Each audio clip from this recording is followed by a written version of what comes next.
ચાણસ્મા પાલિકાની ચૂંટણી જીતેલા 3 અપક્ષ ઉમેદવારો કોંગ્રેસમાં જોડાયા। પાટણ ખાતે શક્તિસિંહ ગોહિલના હસ્તે કોંગ્રેસનો ખેસ ધારણ કર્યો।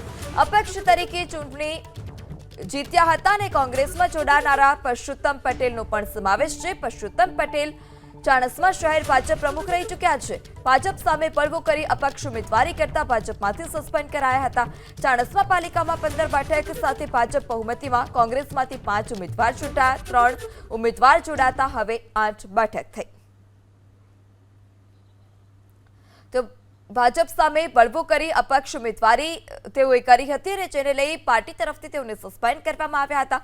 ચાણસ્મા પાલિકાની ચૂંટણી જીતેલા 3 અપક્ષ ઉમેદવારો કોંગ્રેસમાં જોડાયા, જેને લઈ કોંગ્રેસની 8 બેઠક થઈ। ચાણસ્મા પાલિકાની ચૂંટણી જીતેલા 3 અપક્ષ ઉમેદવારો કોંગ્રેસમાં જોડાયા। પાટણ ખાતે શક્તિસિંહ ગોહિલના હસ્તે કોંગ્રેસનો ખેસ ધારણ કર્યો। અપક્ષ તરીકે ચૂંટણી જીત્યા હતા અને કોંગ્રેસમાં જોડાનારા પરશુત્તમ પટેલનો પણ સમાવેશ છે। પરશુત્તમ પટેલ ચાણસ્મા શહેર ભાજપ પ્રમુખ રહી ચૂક્યા છે। ભાજપ સામે બળવો કરી અપક્ષ ઉમેદવારી કરતા ભાજપમાંથી સસ્પેન્ડ કરાયા હતા।